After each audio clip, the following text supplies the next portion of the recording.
The book Hebrews, part 258. I'm Professor Hannes Redlinghuys of the First Assembly of Yafashua in South Africa, Victoria, Montana, also international. Should you require any of my books which I've written, I'm thinking about What is Your God's Name? It's a 5-book, 500 plus pages. Or have a question or want to share anything, you're very welcome. Please use my WhatsApp contact number. It's a +27 international code for South Africa, 0722 367 124. Just go to my website, https://YAHVAH.co.za. If this is the first time that you are about to participate in the study, you are so very, very welcome. Please go to part 1, start from the beginning, because you've missed out on quite a bit of information. It's also very important to subscribe to the channel in order to receive the different notification of all the other studies that we are also currently busy with. Please send this link to your friends and family and those that's dear to you. Please make sure you have a 1611 King James Bible, pen and a notepad ready. Welcome to Breakfast with Prof. Hannes. Hallelujah. Hallelujah. We are busy with Hebrews chapter 11. And we are to continue in Jude 1 verse 14 to 18. That's our confirmation scripture. And from here on, you need to fasten your seatbelt. Because from here on, everything like a puzzle, all the pieces is just gonna fall into place. And you will find how certain scriptures is wrongly preach and teach to create the wrong impression. Is it possible? We're living in the time of the great lies. Everything is possible. Jude 1 verse 14. And Enoch, also the 7th from Adam, prophesies of these saying. Now I want you to listen to what he is saying.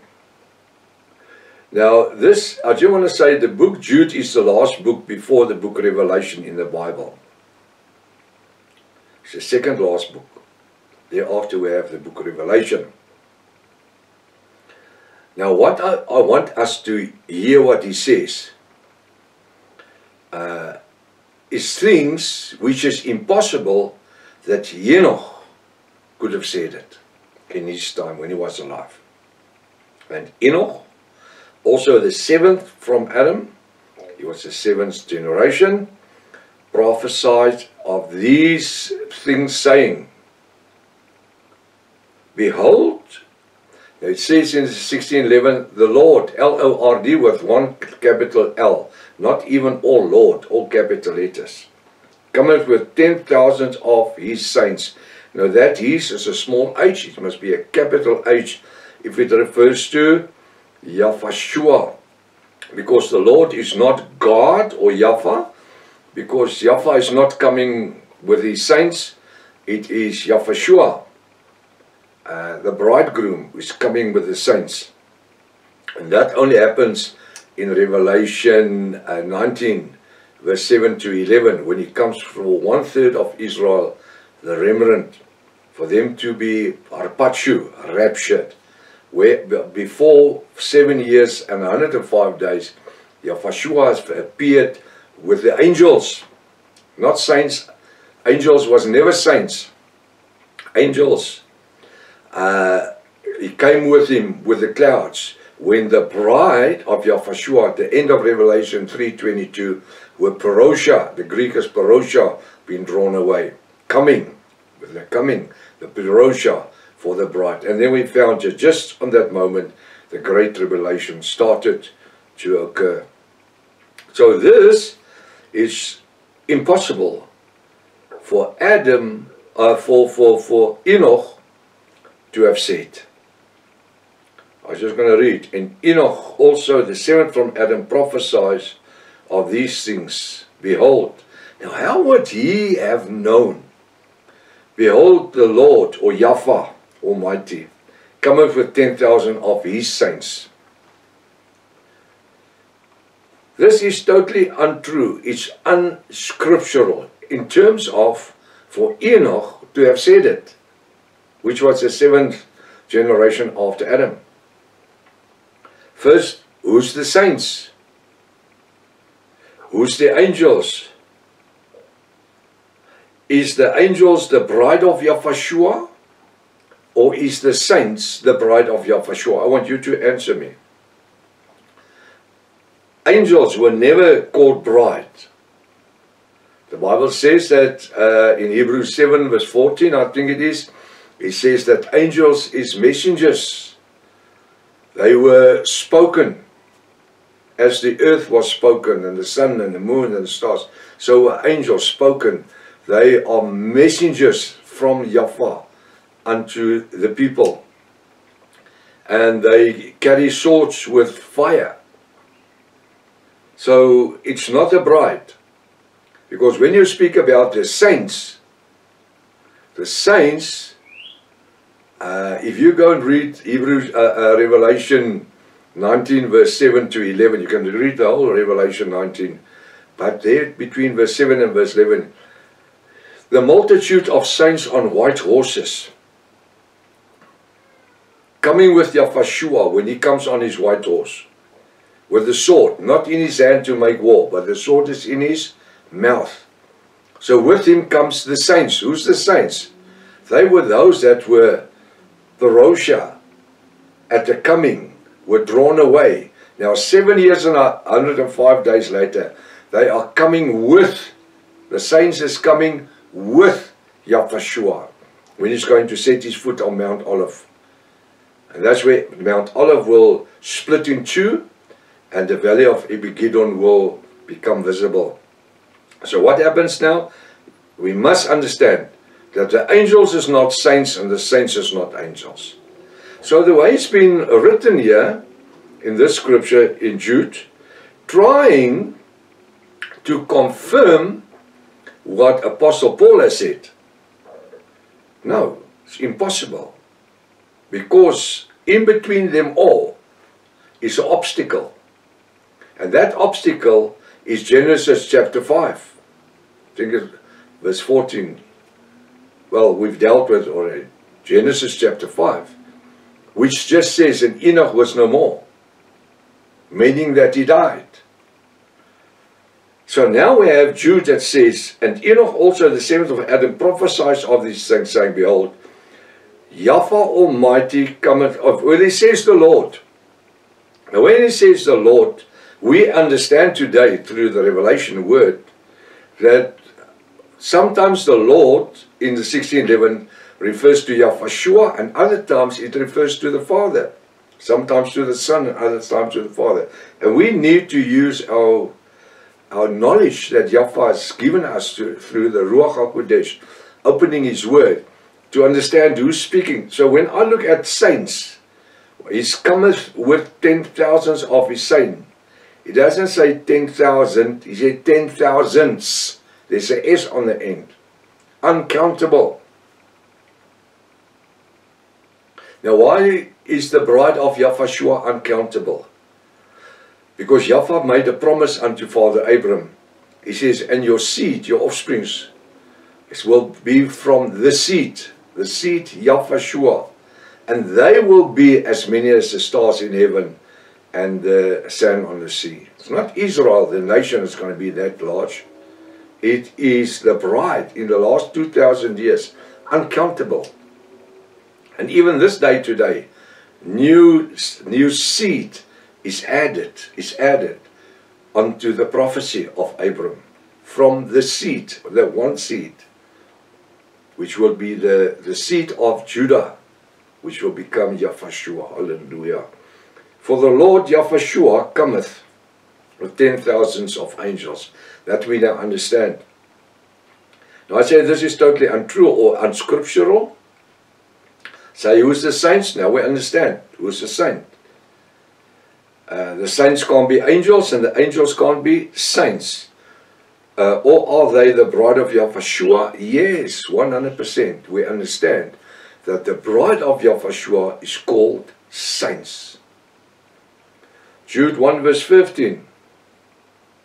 Now I'm going to read verse 14 and continue into verse 15. Just see how does it read together. Verse 14, and Enoch also was the seventh from Adam, prophesies of these, saying, Behold, the Lord cometh with 10,000 of saints to execute judgment upon all. To execute judgment upon all.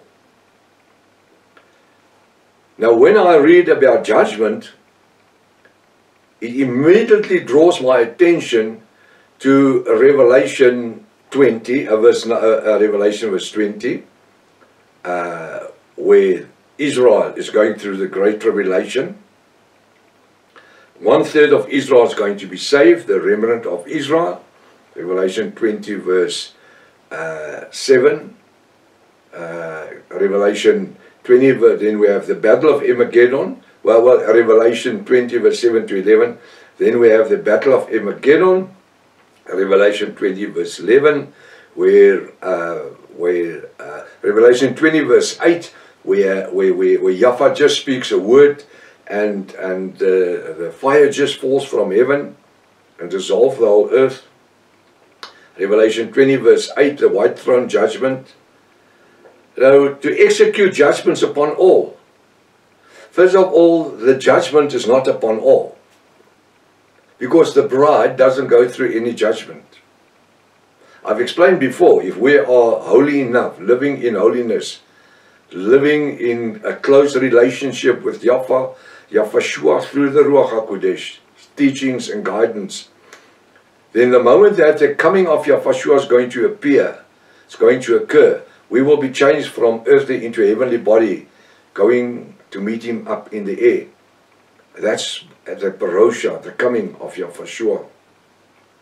Now the judgment is going to be after the Arpachu, but other word, after he has come for 1/3 of Israel, the rapture. So first you have the coming, then you have the rapture. To execute judgments upon all. This refers to the white throne judgment, meaning that then that the saints is the bride of Yahweh, when I combine the two scripture parts, meaning that the saints is the bride of Yahweh. Now I just want to ask a question. Being the 7th generation from Adam, what did Enoch knew about Yahweh and a gentle bride? Can you answer me? What knowledge would you say that Enoch had about Yahweh and a gentle bride? He didn't even knew about a Hebrew or a Hebrew bride that's going to be there as well. That part of the bride will come from the 12 tribes of Jacob, the 12 sons of Jacob. But he didn't know nothing. Enoch didn't know nothing. He didn't even knew about Moses. He wouldn't even knew about Abraham, Isaac and Jacob. What did Enoch knew about Yahweh and a gentle bride? Nothing. Nothing. Nix. Aziku. He didn't know nothing. But reading this scripture with these scriptures that I've quoted creates confusion. This is where Satan plays the card of bringing the pieces of the puzzle together in order for the church people, especially the Protestant Catholics and the Charismats, to understand that Enoch was drawn into heaven alive, which is a biblical lie. What did Enoch knew about Yahweh and the gentle bride? He, Yahweh, will gather for himself, now he says here, and Enoch, a gentle bride, he, Yahweh, will gather for himself nothing. When he will gather the bride, will be after the final covenant was formed. Daniel 9:27, Daniel 12:11, Daniel 12:12. Those scriptures need to be filled before you can come to where he's going to appear for a gentle bride. I'm just going to read Jude 1:15 to execute judgment upon all, and to convince all that there are ungodly among them, of all their ungodliness deeds, which they have ungodly committed, and of all their hard speeches, which the ungodly sinners have spoken against him. Now that him is surely Yahweh, because they don't know Yahweh, the creator of heaven and earth, so that must be a capital H. Now I say, as a remark, there is no Old Testament document in the book of Genesis to prove the things which Jude is written about.